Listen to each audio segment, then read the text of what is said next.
अस्सलामुअलैकुम बच्चों, मेरा नाम है मिस्टर ख्वारिज़मी। क्या आप मुझे जानते हैं?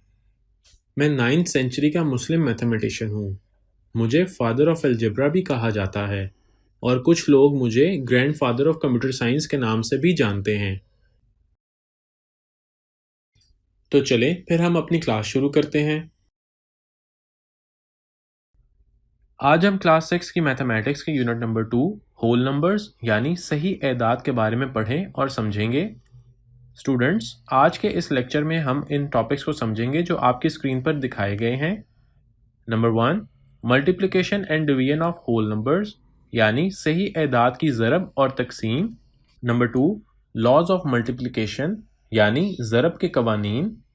Number 3, multiplication over addition, subtraction of whole numbers यानी सही एदाद की जमा, तफरीक पर ज़रब। तो चलिए स्टूडेंट्स, हम स्टार्ट करते हैं। Multiplication and division of whole numbers यानी सही एदाद की ज़रब और तकसीम। स्टूडेंट्स, इस टॉपिक में पहले हम मल्टीप्लिकेशन के कॉन्सेप्ट को समझते हैं। मल्टीप्लिकेशन ऑफ होल नंबर्स यानी सही एदाद की ज़रब। आइए स्टूडेंट्स, हम होल नंबर की मल्टीप्लिकेशन को समझने के लिए कुछ क्वेश्चंस को सॉल्व करते हैं। Question number 1, find the product of 74 and 23 यानी 74 को 23 के साथ ज़रब करें। सॉल्यूशन। स्टूडेंट्स, गिवन वैल्यूज़ को मल्टीप्लाई करने के लिए हम इस तरह से लिखेंगे। अब हम पहले 3 को 4 और 7 के साथ मल्टीप्लाई करेंगे। 3 को 4 के साथ मल्टीप्लाई करने से 12 हासिल होगा, तो हम 2 को यहाँ पर लिखेंगे और 1 नेक्स्ट डिजिट 7 पर कैरी चला जाएगा। अब हम 3 को 7 के साथ मल्टीप्लाई करेंगे तो 21 हासिल होगा और कैरी लिया गया 1 ऐड करने से 22 हासिल होगा। अब हम यहाँ पर क्रॉस लगाएंगे क्योंकि हमने 3 को मल्टीप्लाई कर लिया है। अब हम 2 को 4 के साथ मल्टीप्लाई करेंगे तो 8 आएगा और 2 को 7 के साथ मल्टीप्लाई करेंगे तो 14 हासिल हो जाएगा। अब हम इन वैल्यूज़ को पिछले लेक्चर में बताए गए मेथड से ऐड करेंगे तो हमारे पास 1702 आंसर आ जाएगा। Thus, 74 multiplied by 23 is equal to 1702. Question number 2. Find the product of 407 and 115. यानी 407 को 115 के साथ ज़रब करें। सॉल्यूशन। अब हम इन वैल्यूज़ को मल्टीप्लाई करने के लिए भी इस तरह से लिखेंगे। अब हम पहले 5 को 7 के साथ मल्टीप्लाई करेंगे तो 35 हासिल होगा, तो हम 5 को यहाँ पर लिखेंगे और 3 नेक्स्ट डिजिट 0 पर कैरी आ जाएगा। अब हम 5 को 0 के साथ मल्टीप्लाई करेंगे तो 0 ही हासिल होगा, तो कैरी लिया गया 3 ऐड करने से 3 ही हासिल होगा। अब हम 5 को 4 के साथ मल्टीप्लाई करेंगे तो 20 हासिल हो जाएगा। अब हम यहाँ पर क्रॉस लगाएंगे क्योंकि हमने 5 को मल्टीप्लाई कर लिया है। अब हम 1 को 7 के साथ मल्टीप्लाई करेंगे तो 7 ही हासिल होगा और 1 को 0 के साथ मल्टीप्लाई करने से 0 ही हासिल होगा और 1 को 4 के साथ मल्टीप्लाई करने से हमें 4 हासिल होगा। अब हम इन दोनों जगह पर क्रॉस लगाएंगे।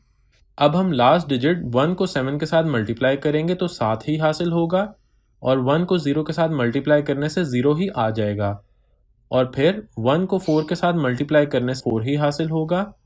अब हम इनको पिछले लेक्चर में बताए गए एडिशन के मेथड से ऐड करेंगे तो हमारे पास 46,805 आंसर आ जाएगा। Thus, 407 multiplied by 115 is equal to 46,805. Question number 3. Find the product of 888 and 56 यानी 888 को 56 के साथ ज़रब करें। सॉल्यूशन।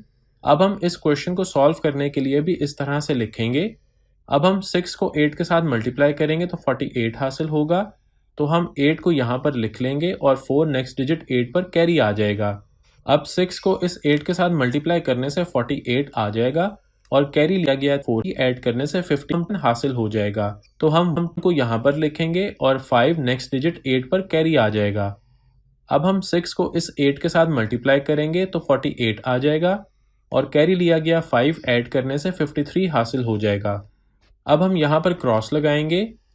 अब हम 5 को 8 के साथ मल्टीप्लाई करेंगे तो 40 हासिल होगा, तो हम 0 को यहाँ लिखेंगे और 4 नेक्स्ट डिजिट 8 पर कैरी आ जाएगा।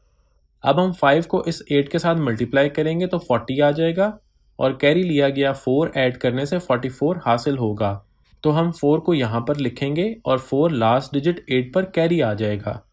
अब हम 5 को इस 8 के साथ मल्टीप्लाई करेंगे तो 40 हासिल होगा और कैरी लिया गया 4 ऐड करने से 44 हासिल हो जाएगा। अब हम इन वैल्यूज़ को ऐड करेंगे तो हमारे पास 49,728 आंसर आ जाएगा। Thus, 888 multiplied by 56 is equal to 49,728। Students, उम्मीद है कि आपको मल्टीप्लिकेशन का कॉन्सेप्ट समझ आ गया होगा।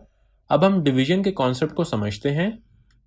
डिवीजन ऑफ होल नंबर्स यानी सही एदाद की तकसीम।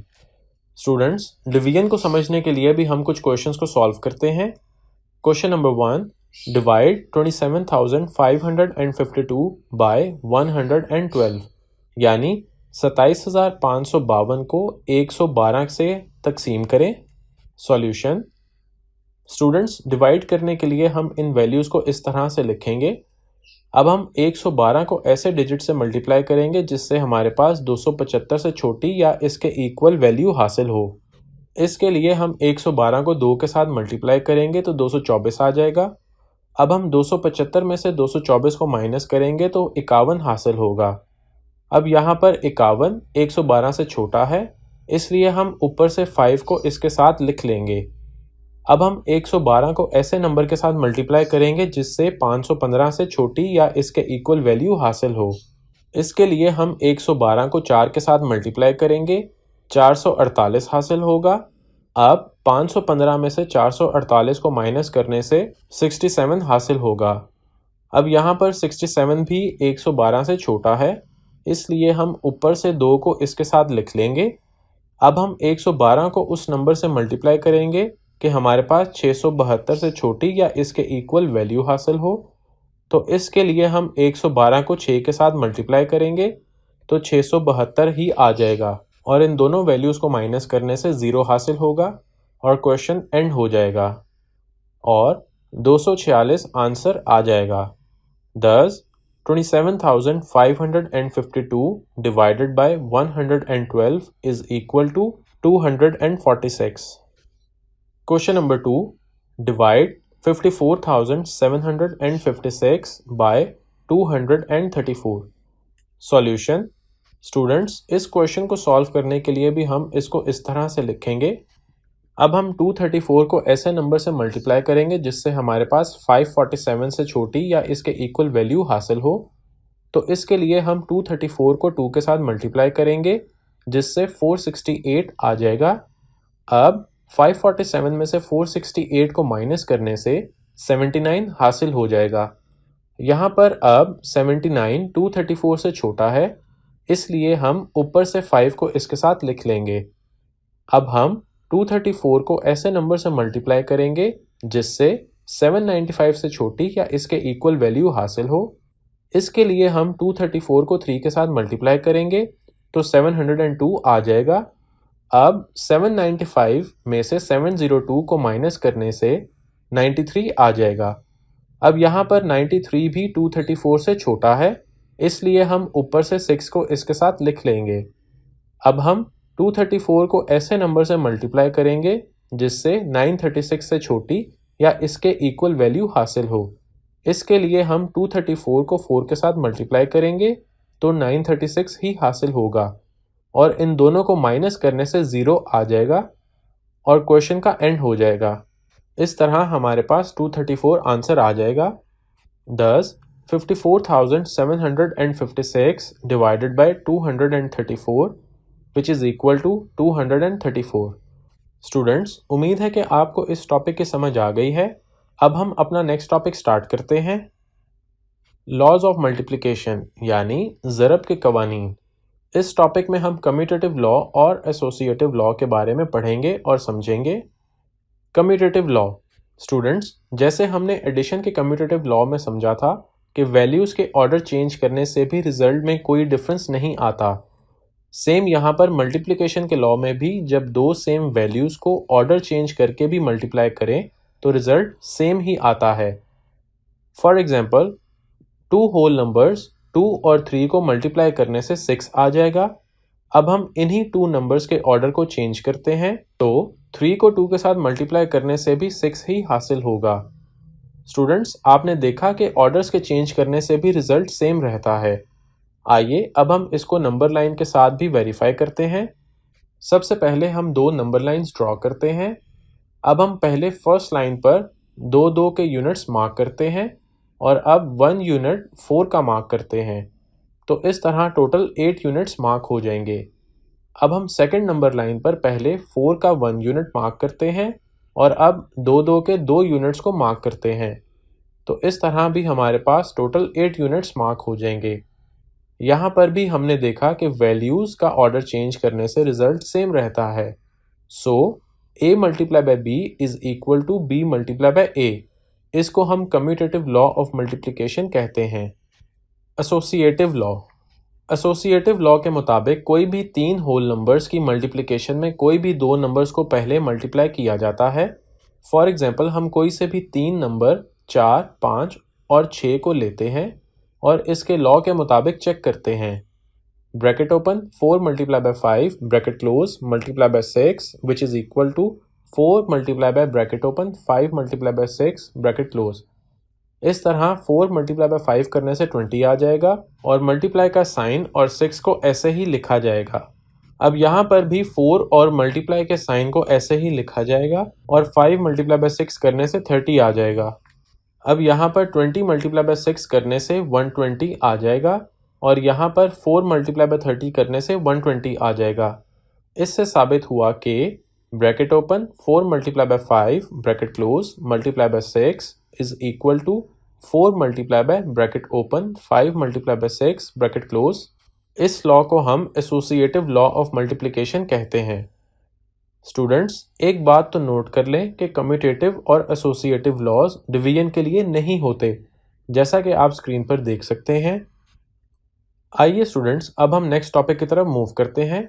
मल्टीप्लिकेशन ओवर एडिशन या सब्ट्रैक्शन ऑफ होल नंबर्स, यानी सही एदाद की जमा या तफरीक पर ज़रब। इस टॉपिक में हम डिस्ट्रीब्यूटिव लॉ और मल्टीप्लिकेटिव आइडेंटिटी के बारे में पढ़ेंगे। Distributive law. इस लॉ को समझने के लिए हम कोई भी 3 नंबर्स 2, 3 और 4 को कंसिडर करते हैं। अब हम एक नंबर को 2 नंबर्स के सम के साथ मल्टीप्लाई करेंगे। अब यहाँ पर हम पहले 2 को 3 के साथ मल्टीप्लाई करेंगे और फिर 2 को 4 के साथ मल्टीप्लाई करेंगे और फिर इनके सेंटर में प्लस का साइन आ जाएगा। इस तरह हमारे पास ये 6 + 8 आ जाएगा और ये 14 के इक्वल होगा। Thus, we have 2 multiplied by bracket open 3 plus 4 bracket close is equal to 2 multiplied by 3 plus 2 multiplied by 4। इसको हम distributive law of multiplication over addition कहते हैं। इसी तरह ये लॉ सब्ट्रैक्शन के लिए भी होता है। Thus, we have 2 multiplied by bracket open 3 minus 4 bracket close is equal to 2 multiplied by 3 minus 2 multiplied by 4। इसको हम distributive law of multiplication over subtraction कहते हैं। Multiplicative identity. Students, multiplicative identity को हम इन एग्जांपल्स के साथ स्टडी करते हैं। आपने एग्जांपल्स में देखा है कि किसी भी होल नंबर को 1 के साथ मल्टीप्लाई करने से दोबारा वही नंबर हासिल हो जाता है, इसलिए इसको मल्टीप्लिकेटिव आइडेंटिटी कहते हैं। स्टूडेंट्स, आइए अब हम कुछ क्वेश्चंस के आंसर्स को चूज करते हैं। तो ये है क्वेश्चन नंबर 1। एसोसिएटिव और कम्यूटेटिव लॉ किसके लिए नहीं होते? मल्टीप्लिकेशन, एडिशन, डिवीजन या फिर इन सब के लिए नहीं होते? सोचिए और सोचिए। जी बिल्कुल, डिवीजन के लिए नहीं होते। क्वेश्चन नंबर 2, इनमें से कौन सी मल्टीप्लिकेटिव आइडेंटिटी है? जी स्टूडेंट्स, सोचिए। जी बिल्कुल, 1 को एडिटिव आइडेंटिटी कहा जाता है। तो स्टूडेंट्स, ये था हमारा आज का लेक्चर। उम्मीद है कि आपको ये बहुत पसंद आया होगा। अगले लेक्चर में आपसे मुलाकात होगी। तब तक के लिए अल्लाह हाफ़िज़।